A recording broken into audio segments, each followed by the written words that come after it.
Okay, so once you have the wine in the glass and you twirl it around to see the legs, which are little arches that show the how a wine is thick, has a lot of alcohol, or the less the legs, the less the alcohol. Then we can proceed with the olfactory test.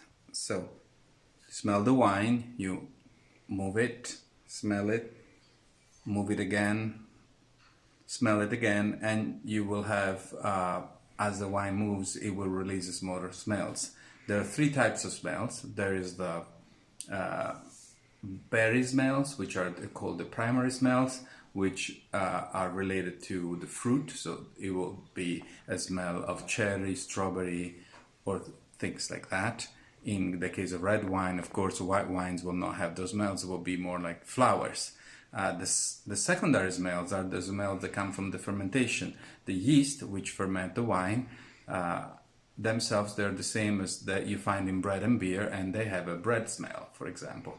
The tertiary smell comes from the wood that the wine was aged on, or the aging process. And so, for example, a North American cherry oak wood smells like vanilla, and European oak smells like toffee or tobacco.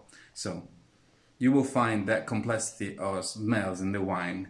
The complexity is important because it means that the wine is interesting. Then the intensity, it will be how strong the smell is. If the wine has no intense smells, it's not an interesting wine. And the more intense, the better. Once you smell it, you can taste it. Circulate the wines in your mouth.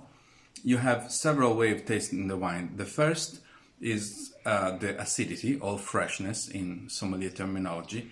The second is the tartness or the smoothness of the wine. So a wine very smooth will be more like oil or butter, and a wine that is very tart will be more like a persimmon. Then you can proceed on and evaluate the body of the wine, or the structure of the wine. So a wine with a lot of structure, it will be more like milk. Let's say a wine with no structure will be more like water. Of course, the quality of the wine will have more structure. A wine that's less quality will have less structure. And then in the end, the last evaluation is how long the wine is in the mouth.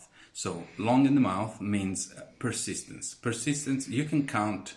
And how do you count persistence? You swallow the wine and then you count the seconds like this.